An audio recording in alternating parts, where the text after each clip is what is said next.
اللہ الرحمن الرحیم۔ السلام علیکم ورحمۃ اللہ وبرکاتہ۔ امام اعظم ابو حنیفہ رحمہ اللہ کی وفات کا سبب۔ عباسی خلیفہ ابو جعفر منصور نے امام صاحب رحمہ اللہ کو قاضی القضاء یعنی چیف جسٹس بنانے کی پیشکش کی، مگر آپ نے اس سے انکار فرما دیا۔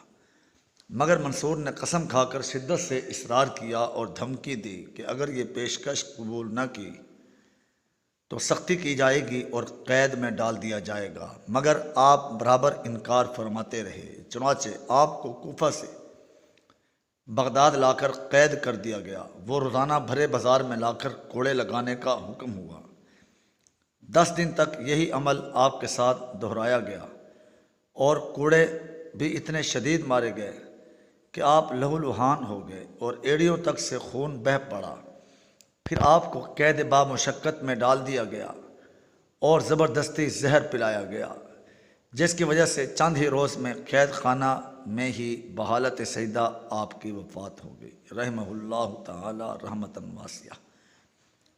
دراصل خلیفہ منصور کو یہ شبہ ہو گیا تھا کہ خاندہ اہل بیت کے قائد ابراہیم بن عبداللہ کی بصرہ کے علاقے میں حکومت کے خلاف بغاوت میں امام صاحب کی تائید بھی شامل ہے۔ اسی پر برفتہ ہو کر منصور نے امام صاحب کے ساتھ یہ ظالمانہ برتاؤ کیا۔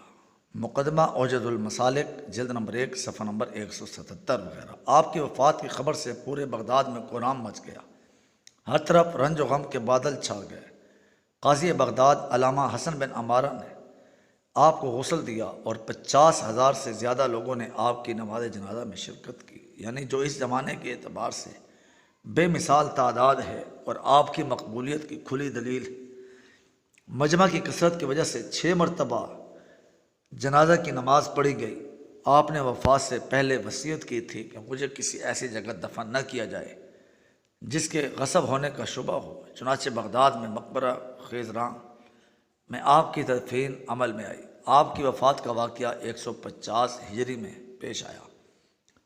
اس وقت آپ کی عمر مبارک 70 برس تھی، یعنی امام اعظم ابو حنیفہ حیاتہ و عصرہ عقود الجمان صفحہ نمبر فلاں فلاں، طبع مکتبہ دار الایمان مدینہ منورہ، فضائل ابی حنیفہ۔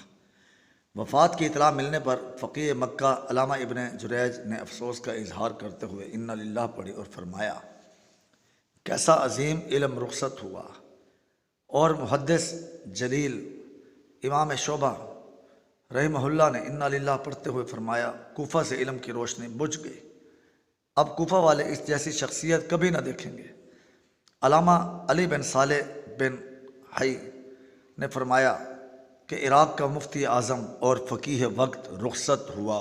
اللہ اکبر۔